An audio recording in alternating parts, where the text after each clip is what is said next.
How to lock Facebook profile step by step. In this video, I will show you how to lock your Facebook profile and protect your privacy easily. Step 1. Open the Facebook app on your phone. And then tap the three lines. Scroll down. Tap setting and privacy.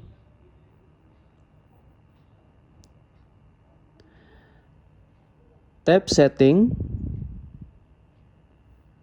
Scroll down.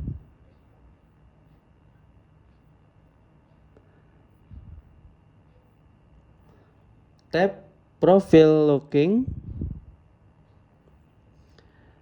Tap lock your profile.